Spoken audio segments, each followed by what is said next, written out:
कृषि बिल पर किसानों ने आंदोलन को और तेज करने की चेतावनी दी है। दिल्ली सीमा पर किसान डटे हुए हैं और पुलिस ने एहतियात के तौर पर दिल्ली नोएडा लिंक रोड को बंद कर दिया।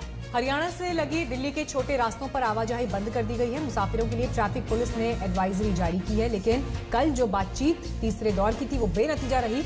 अब 3 दिसंबर यानी कल दोपहर 12 बजे का एक बार फिर समय तय किया गया है किसानों और सरकार के बीच बातचीत का।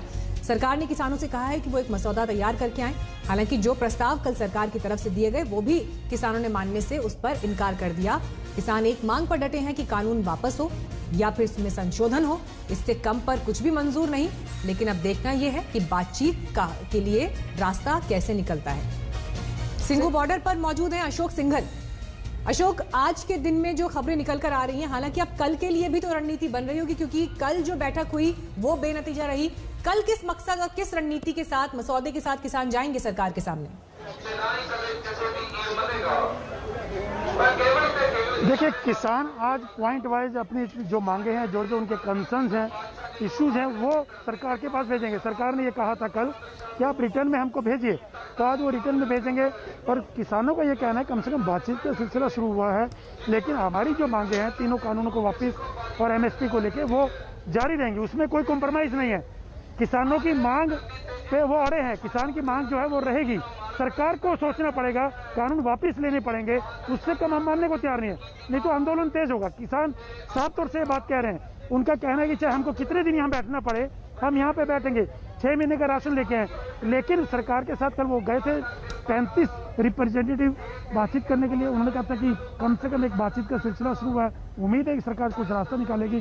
और आज देख सकते हैं कि सिंघू बॉर्डर पे किसान यहाँ पे धरने पे तो लगातार बैठे हुए हैं, तो अपने अपने इनके इश्यूज हैं, उनको लेके भी सरकार पर निशाना साध रहे हैं। और इनका कहना है कि सरकार को कुछ ना कुछ रास्ता निकालना पड़ेगा। लौटूंगी आपके पास अशोक, तमाम जानकारी और अपडेट्स आपसे लेंगे, लेकिन इस बीच गाजीपुर बॉर्डर का रुख करेंगे, जहां से मेरे सहयोगी कुमार कुणाल इस वक्त जुड़ गए हैं और साथ ही टिकरी बॉर्डर से हिमांशु मिश्रा हमारे साथ जुड़ गए हैं। कुमार, बहुत ही तस्वीर जो है वो डराने और परेशान करने वाली इसलिए है क्योंकि दिल्ली नोएडा के जो बॉर्डर है वहां पर लोगों को परेशानी है, दिल्ली हरियाणा का जो बॉर्डर है वहां पर लोगों को आवाजाही में परेशानी है, सभी रूट्स डाइवर्ट किए जा रहे हैं।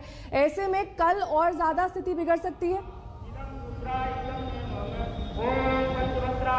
कि बिल्कुल स्थिति तो बिगड़ेगी और ऐसा किसानों का भी दावा है कि अगर सरकार से बातचीत सफल नहीं होती है तो आगे उनका आंदोलन बढ़ेगा। इस बीच मैं आपको एक तस्वीर दिखाऊंगा कि यहाँ गाजीपुर बॉर्डर में इस समय यज्ञ चल रहा है, हवन चल रहा है और जो किसान हैं वो सरकार की सद्बुद्धि के लिए प्रार्थना कर रहे हैं। क्या आप लोगों की क्यों यहाँ हवन कर रहे हैं? हवन इसलिए कर रहे हैं कि ताकि शुद्ध वातावरण हो और प्रधानमंत्री सरकार के मंत्रियों को सबको भगवान सद्बुद्धि दे। जो वो बात नहीं मान रहे हैं, अहंकार में है, भगवान उनका अहंकार नष्ट करे और किसानों की बात माने। जो किसान अन्नदाता है उस अन्नदाता की बात माने और भगवान उन्हें सद्बुद्धि देगा। जो हमारी हवा जा रही है ये यज्ञ के माध्यम से उन्हें सद्बुद्धि देगा भगवान। हम भगवान पे विश्वास रखते हैं। यहाँ वेद ऋचाएं चल रही हैं, यहाँ यज्ञ चल रहा है, हवन चल रहा है और ये कोशिश की जा रही है कि यहाँ से सरकार को बात पहुंचाई जाए यहाँ पर कि किस तरीके से यहाँ पर तमाम जो विरोध का है कि ये नायाब तरीका है। आपको दिखाएं कि पंडित यहाँ पर पूरी तरह से लगे हुए हैं, हवन में आहुति डाली जा रही है। क्या यहाँ से आपकी आवाज वहाँ पहुँचेगी कल बातचीत? अरे आवाज तो परमात्मा तक पहुँचेगी। इन्हें भगवान सद्बुद्धि देवे। जो बैठे ठेकेदार हमारे ये देश के, जो हमने राजा बना कर भेजे हैं, इन्हें परमात्मा सद्बुद्धि दे। आज ये दुर्योधन बने बैठे हैं जो आज आम इंसान के, आम नागरिक की बात को नहीं सुन रहे, नहीं समझ रहे। स्थिति है यहाँ कह रहे हैं कि सरकार नहीं सुनेगी, लेकिन जो ऊपर की अदालत है, परमात्मा है, वो हमारी आवाज सुनेगा, वो सरकार तक ये बात पहुंचाएगा। और यही वजह है कि यहाँ पर इस समय यज्ञ का आयोजन किया गया है, हवन चल रहा है, जो ऋचाएं हैं, वेद ऋचाएं हैं वो चल रही हैं। तो यहाँ पर है जी, सरकार सर कॉरपोरेट सेक्टर के लिए काम कर रही है। सबसे बड़ा दुखद पॉइंट ये है कि 1947 के बाद किसानों की स्थिति आज भी नहीं बदली है। बेहद दुर्भाग्यपूर्ण स्थिति में यही है कि स्थिति नहीं बदली है, तो स्थिति कैसे बदलेगी?